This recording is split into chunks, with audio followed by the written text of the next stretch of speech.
இன்றே டவுன்லோட் செய்து உங்கள் ஃபேவரட் ஷோக்களை என்ஜாய் பண்ணுங்க. மித்ரா உன் மேல கோவமா இருக்கான். அதனால அவன் உன்னை திரும்ப கூட்டிட்டு போறதுக்கு ஒத்துக்குவானா இல்லையான்னு கூட தெரியாது. ஆனா இப்போ பாக்யலட்சுமியை கூட்டிட்டு போகணும்னு முடிவு பண்ணிருக்கான். நம்ம இந்த வாய்ப்பை பயன்படுத்திக்கிட்டா நீ போறது ஈஸி ஆயிடுமா? அதனாலதான் நீ பாக்யலட்சுமியா போறதுதான் கரெக்ட். என்னமோ மாமா, இதெல்லாம் நடக்குமோ நடக்காதான்னு எனக்கு பயமா இருக்கு. லக்ஷ்மி, நீ போய் பயங்கர வார்த்தையை சொல்லலாமா? இத்தனை நாளா ஆபீஸ்ல பாக்யலட்சுமியா சக்சஸ்ஃபுல்லா டீல் பண்ணிட்டு வந்திருக்க. 2 தெளிவான ஆளுங்களுக்கு உன்னை நீ பாக்யலட்சுமின்னு நம்ப வச்சிருக்க. நீ போய் பயப்படுறங்கிற பத்தியா? ஐயோ கடவுளே, இது உனக்கு கொஞ்சம் கூட சூட் ஆகல.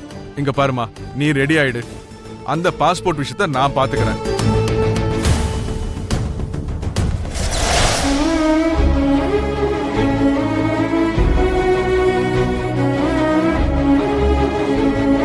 முடிஞ்சதா பாகியலட்சுமி? முடிஞ்சது சார். வாங்க.